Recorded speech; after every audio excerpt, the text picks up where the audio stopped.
10 to 2 2 6. இது காலை, அதுவும் இதே டைம் தான். மாலைல இருந்து விடிய காலை வரைக்கும் இதே டைம். இதுவும் உங்களுக்கு ஏற்கனவே சொல்லிடணும்.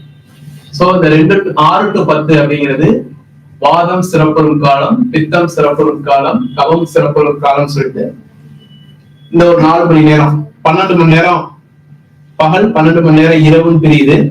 அந்த 12 மணி நேரத்தை 3-4 மணி நேரம் ஒவ்வொரு நாடிகளும் ஆளுமை செய்யுது. வாதம், பித்தம், கபம். 6ல இருந்து 10, 10ல இருந்து 2, 2ல இருந்து 6. இப்ப காலையில 6 to 10 வாத நாடி அப்படின்னு சொல்லும்போது குளுமை.